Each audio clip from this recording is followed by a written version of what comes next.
네, 안녕하세요. 반갑습니다. 돈마치의 한동훈 대표입니다. 자, 오늘은요, 요즘에 외국인들이 매수에 들고 있습니다. 한국 증시가 세계에서 많이 하락하더니요, 이제서야 좀 저가 매력이 생기는 게 아니냐, 이렇게 판단되고 있습니다. 외국인들이 최근에 연일 순매수 행진을 이어가고 있는 모습인데요. 이 아래 그림을 보시게 되면은 한 달 조금 넘는 사이가 되겠습니다. 요 사이 동안에 한 달하고 좀 넘는 시간이죠. 9월 29일부터 시작을 했어요. 이 중에서 지금까지 두 번, 즉 이틀을 제외하고는 외국인들이 계속해서 순매수를 보여주고 있고 대략 한 4조 5천억 정도 순매수를 하고 있습니다. 이게 도대체 얼마만인지 정말 그나마 공매도 공격해왔던 외국인들이 좀 저가 매수를 하고 있다 보니까 그래도 대형주급에서는 약간 좀 숨통이 트이는 그런 모습들을 보여주고 있습니다. 지금 우리나라의 경제 상황을 보시게 되면요, 뭐 레고랜드 사태 때문에 이 엄청난 그 채권 시장에서의 금리 상승, 그래서 신용 스프레드가 급등하고 있다는 부분, 그리고 최근에 흥국생명이라든가 일부 보험사들이 연구체에 대해서 콜옵션을 행사하지 않았다는 부분들이 이렇게 또 악재로 되고 있습니다. 그럼에도 불구하고 한국 주식을 외국인들이 매수하는 이유가 뭘까? 이 부분들을 한번 집중 분석해 보도록 하겠고요. 여기에다 이제 또 공매도의 쇼커버링 일부 진행되지 않을까 내심 기대가 되고 있는 그런 상황입니다. 우리나라는 그동안에 이 공매도 공격을 엄청나게 받아왔었습니다. 또 우리나라 같은 경우 또 하나 악재가 있죠. 지금 북한하고의 주장학적 리스크, 한국 주식이 디스카운트 되는 그 결정적인 이유 중에 하나가 바로 그 지정학적 리스크인데요. 최근에 지정학적 리스크는 역대급으로 지금 위기가 오고 있는 상황입니다. 그럼에도 불구하고 외국인들이 매수하고 있다는 부분이 좀 굉장히 좀 이례적인 그런 모습이 아닌가라고 생각입니다. 자, 그러면 이제 외국인들이 우리나라 증시를 조금씩 사고 있는 그런 모습을 보도록 할 텐데요. 그에 앞서서 최근에 보시게 되면은 우리나라의 이제 공매도 규모예요. 엄청나죠. 122조 정도까지 예, 나왔습니다. 18년도 이후에 거의 뭐, 이 18년도 기록을 넘어설 것 같죠. 18년도에는 미국하고 중국의 무역 전쟁이 있던 시점이었고, 이때도 역시 금리가 올라가고 있는 시점이었습니다. 물론, 이때 금리 인상폭은 지금과 비교했을 때는 정말 조적지열에 불과했었다라고 보시면 될 것 같습니다. 자, 이제 하나씩 그 이유를 보시게 되면 첫 번째입니다. 일단 중국이 중요하죠. 중국에서 자본이 이탈할 가능성이 높다는 거죠. 최근에 시진핑이 3연임을 하게 되면서요. 시진핑의 목표가 이제는 경제가 아니라 자기 정권이다. 이렇게 좀 판단하고 있는 거고요. 그러다 보니까 이 주요 위원들을 중요한 이 위원들을 갈아치웠는데 전부 다 이 반대판을 없애죠. 다 없애버리고 자기에게 측근들만 세웠다는 부분들, 이런 부분들이 중국에 대한 우려감을 키웠고, 그리고 미국과 중국의 이 전쟁이 계속되고 있는 그런 상황 아니겠습니까? 그러다 보니까 중국에서도 이 자금이 이탈하게 되고 홍콩에서 엄청난 이탈을 하게 된 거죠. 자, 이게 지금 중국의 기업이에요. 니오라는 기업입니다. 니오는 중국의 전기차 기업이에요.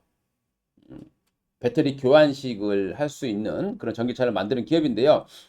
미국의 ADR로 상장이 되었습니다. 그러니까 미국에서 거래할 수 있게끔 주식 예탁 증서가 상장이 되어 있는데, 그거를 통해서 보게 되면 시진핑 3년임 이후에 주가 폭락했다라는 걸 알 수 있겠죠. 그만큼 그 우려감이 커졌다라는 겁니다. 그와 함께 보시게 되면은 여기가 이제 미국의 텍사스 지역입니다. 텍사스 교직원 퇴직연금이에요. 여기에 보시면 중국 비중이 35.4%에서 17.7%까지 내려와 있고요. 대만 좀 높아졌습니다. 그리고 우리나라도 11%에서 14%까지 높아지는. 그러니까 여기서 빠져나와서 이쪽으로 좀 자금이 분산되는 그런 모습들이라고 예상해 보시면 좋을 것 같습니다. 그만큼 이제 미국이 이렇게 정도면 다른 어떤 국가들도 그런 모습들을 보일 가능성이 높았다라고 이해를 하시면 좋을 것 같고요. 자, 여기 이제 홍콩 지수입니다. 올해 중반까지만 하더라도 우리나라의 주가 지수가 세계 그 주요 주가 지수 중에서 가장 하락률이 컸습니다. 근데 이 기록을 이번에 홍콩이 깬 거죠. 계속 하락하다가 이번에 투매가 나오면서 1년 만에 3만 포인트 있던 게 15,000포인트 이하까지 빠졌기 때문에 반토막 이하까지 났습니다. 우리나라의 하락폭을 압도적으로 넘어서는 그런 하락폭이 발생한 거죠. 바로 이때가 시진핑 3연임에 대한 우려감이 있었던 그런 시점이라고 보시면 되겠고요. 이 정말 메뚜기 때 같아요. 이 공매도 세력들이 있습니다. 공매도 세력들은 빈틈만 보이면 가서 먹어치우는 그런 놈들이죠.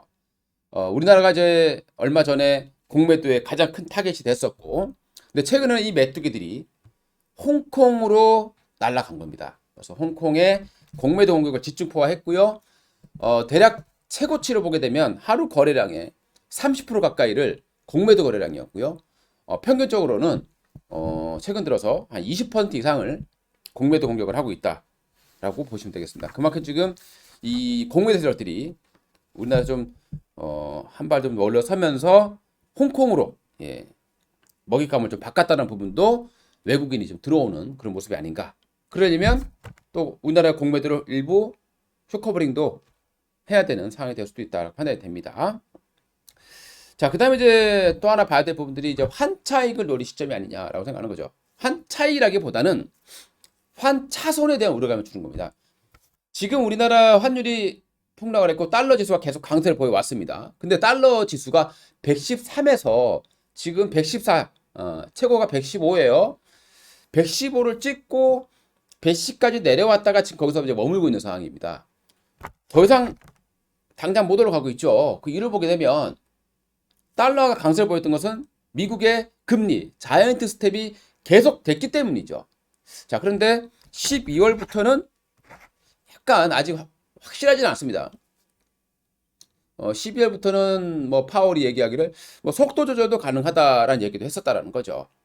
그렇게 됐을 때는 달러와 가치가 추가로 상승하기가 쉽지 않은 상황이 발생하게 되는 거고요. 그럼 외국인 입장에서 봤을 때 그동안에 금리가 계속 올라가면서 환율이 올라간다라고 하면 외국인 입장에서요. 우리나라 주식을 가지고 있으면 그 주가가 변동이 없다고 하더라도 한 차손이 발생하는 겁니다. 근데 이제 1450원대 밑에서부터는 그 전으로부터는 추가적인 환율 상승이 좀 제한적이지 않겠느냐 판단하는 거죠. 그러면 외국인 입장에서는 한 차손에 대한 우려감은 조금 줄었습니다. 이전보다는. 자, 그리고 저가 매력이 생긴 상황이고요. 자, 그리고 제이커브 현상이라고 있습니다. 이 제이커브 현상이라고 하는 것은 우리가 환율이 급등을 하게 되면 수출 채산성이 좋아지겠죠. 외국인 입장에서 봤을 때, 미국 입장에서 봤을 때 과거에 1,100원짜리를 1달러 주고 샀다라면 지금은 1,400원짜리를 1달러 주고 사는 거죠. 그게 이제 효과가 6개월 정도의 시차를 두면서 발생하는 것. J커브, 이게 J커브 현상입니다. 이 효과라는 게 이제 나타날 때가 됐다. 환율이 폭등하기 시작한 게 한 6개월 정도 지났다라는 거거든요. 그래서 J커브 효과가 좀 기대될 수도 있습니다. 물론 과거에 비해서 과거에는 그게 좀 확연하게 좀 나왔습니다. 근데 최근에는 엔화가 더 크게 하락했기 때문에 이 현상을, 이 효과를 기대하기가 쉽지만은 않습니다. 그럼에도 일단 조금이라도 뭐가 있다라면 시장은 반등할 수 있다라고 봐야 될 것 같고요. 또 하나는 배당입니다. 그러니까 주가가 너무 많이 하락했다라는 거죠. 저가 매력이 생겼다는 겁니다. 거기에다가 배당 매력이 생긴 거예요. 주가가 빠져서 정말 종목들 주가 보세요. 정말 과간입니다. 완전 언더슈팅이 되어 있는 상황이고요. 여기에서 이제 10월달 되면 어떻게 됩니까? 이제 배당 시즌이에요. 그럼 배당 시즌인데 주가가 폭락했으니까 배당 수익률은 높아지겠죠. 그래서 최근에 뉴스를 보시게 되면 이 리츠 회사들요. 시가 배당, 주가가 폭락했다라는 거예요. 리츠 주가가 뭐 한 40% 폭락하다 보니까요. 리츠의 배당 수익률, 즉 부동산에 투자해서 분배해주는 이 기업들의 배당 수익률, 물론 작년치 기준이긴 합니다만 뭐 8%, 9% 예, 이렇게 나오는 경우도 있다는 거고요. 은행이라든가 이런 기업들도 시가 배당률이 상당히 높아져 있다는 겁니다. 은행보다도 배당률이 높다고 보이니까 지금 이렇게 저가 매수가 좀 유입되고 있는 것으로 보시면 될 것 같죠. 주가가 빠질수록 배당 매력은 높아지게 된다. 근데 적자 기업은 배당 매력이 아예 없기 때문에 아무리 주가가 빠져도 저가 배당 매력이 없죠. 그래서 지금은 실적은 있는데 주가가 많이 폭락했던 그런 기업들로 외국인 매수가 유입되고 있다는 부분도 참고해 주시면 좋겠고요. 자, 그 다음에 이제 시장 흐름을 봤을 때 미국 주식을 보시게 되면은 다우 지수가 있고 나스닥이 있습니다. 다우 지수는 지금 주가가 굉장히 강한 편이 들어가요. 반등도 굉장히 가파르게 나왔죠. 근데 이 기술주 중심 나스닥은 반등이 잘 안 나옵니다. 왜 그럴까요? 금리가 올라가 있으니까 배당 매력이 떨어지죠. 은행에 넣어도 4% 5% 주는데 주식을 샀는데 배당이 5%를 못 넘어간다면 배당 매력이 떨어지게 되겠죠. 자, 그래서 그보다는 높아야 되기 때문에 배당 수익 높은 그런 기업들로 외국인이 매수할 수밖에 없는 것이고 그런 종목들은 대부분 코스피에 있고 미국도 나스닥은 거의 배당이 별로 없고 기술주니까 에너지주라든가 전통적인 뭐 이 배당을 많이 주는 기업들은 미국이 다우지수에 있죠. 그래서 다우지수가 강하고 우리나라도 다우지수와 비슷한 건 코스피니까 코스피에 외국인이 들어오고 있다. 그럼 여러분들도 12월 말까지는 이런 현상은 이제 12월 말까지 이어지는 경우가 많이 있습니다.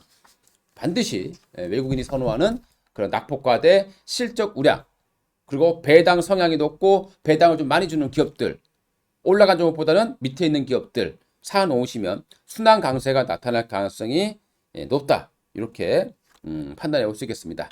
지금 우리나라 코스닥도 마찬가지고 나스닥도 지금 무슨 껌딱지도 아니고 바닥에 완전히 붙어있는 그런 상황이죠. 자, 오늘은 이렇게 외국인이 왜 매수하는가에 대해서 알아봤고요. 다음 시간에는 외국인이 좀 노려볼 만한 그런 저가 매력이 높은 배당주 한번 소개해 보도록 하겠습니다. 이상 돈만화TV의 한동대표였습니다. 감사합니다.